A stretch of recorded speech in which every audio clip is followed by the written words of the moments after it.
महिला सुरक्षा गृह कमिटी गठन करने को पछघुंचा विरोधी फटो और वीडियो पर गणमाध्यम को अनुमोदन दि जाऊ। गतकाली कांग्रेस विधायक मानू भिन्न रूप से विधानसभा देखा मिलता। कांग्रेस विधायक माने पिंधिथिले कला पोशाक एवं मुंडरे बांधिथिले कला पटी। किए झांझ पिटुथिला तो किए घंट बजाउथिला, पुणी किए बंसी आउ साहानाई बजाउथिले। प्रतिवादर स्वर एते तीव्र थिला जे गृहर प्रथमार्ध संपूर्ण होई पारि नथिला। कांग्रेस वरिष्ठ विधायक तारा प्रसाद बाहिनीपति उपरे जारी होइतिबा निलंबन अवधि गतकाली शेष होइतिला।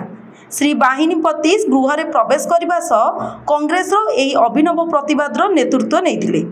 प्रश्नकाल आरंभ में बाचस्पति गृह को प्रवेश करने मात्रे कांग्रेस सभ्य माने घंट बजाई गृहर मध्यभाग को माड़ी आसीथिले। महिला सुरक्षा एक संवेदनशील प्रसंग होइतिबारु काहेकि गृह कमिटी गठन करने को पछघुंचा देउछि बोली प्रश्न करथिले। बाचस्पति पोडियम तले श्री बाहिनीपति चेयर उपरे छिड़ा होई घंट बजाइथिले। बीजेडी सभ्य माने मध्य गृह मध्य को माड़ी आसीथिले। प्रश्नकाल में विरोधी फटो और वीडियो पाई गणमाध्यम को अनुमोदन दिया न जिबा प्रतिवाद रे सेमाने नाराबाजी करथिले। Bureau report, public media.